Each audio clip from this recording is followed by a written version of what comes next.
Chapter 36.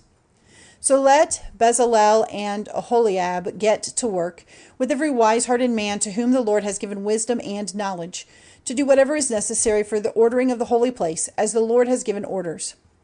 Then Moses sent for Bezalel and Aholiab, and for all the wise-hearted men to whom the Lord had given wisdom, even everyone who was moved by the impulse of his heart, to come and take part in the work.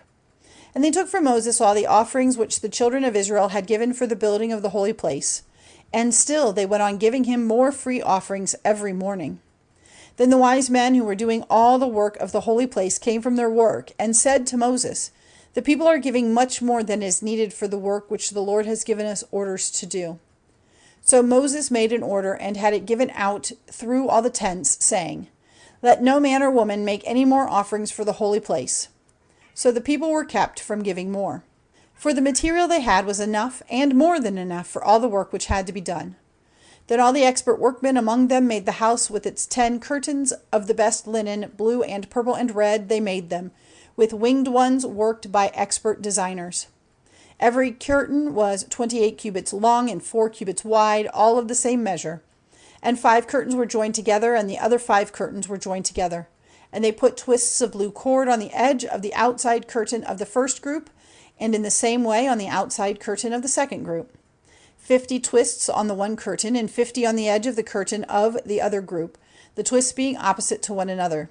And they made 50 hooks of gold, joining the curtains one to another with the hooks. And so the house was made. And they made curtains of goat's hair for the tent. 11 curtains were made. Every curtain was 30 cubits long and 4 cubits wide, all of the same measure. 5 curtains were joined together to make one group, and 6 curtains were joined together to make the other group. And they put 50 twists of cord on the edge of the outside curtain of the first group, and 50 twists on the edge of the outside curtain of the second group, and 50 hooks of brass for joining them together to make the tent.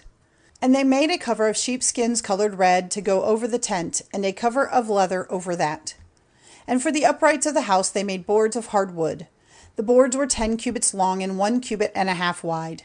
Every board had 2 tongues fixed into it. All the boards were made in this way. They made 20 boards for the south side of the house. And for these 20 boards, 40 silver bases, 2 bases under every board to take its tongues. And for the second side of the house on the north, they made 20 boards, with their 40 silver bases, 2 bases for every board. And for the west side of the house at the back, they made 6 boards, and 2 boards for the angles at the back. These were joined together at the base and at the top to one ring, so forming the 2 angles. So there were 8 boards with 16 bases of silver, 2 bases under every board. And they made rods of hard wood, 5 for the boards on one side of the house, and 5 for the boards on the other side of the house, and 5 for the boards at the back on the west. The middle rod was made to go right through the rings of all the boards from one end to the other. All the boards were plated with gold, and the rings through which the rods went were of gold, and the rods were plated with gold. And he made the veil of the best linen, blue and purple and red, worked with winged ones designed by expert workmen. And they made 4 pillars for it of hard wood, plated with gold. They had hooks of gold and 4 silver bases, and they made a curtain for the door of the tent of the best linen with needlework of blue and purple and red, and 5 pillars for the curtain with their hooks. The heads of the pillars were of gold, and they were circled with bands of gold, and their 5 bases were of brass.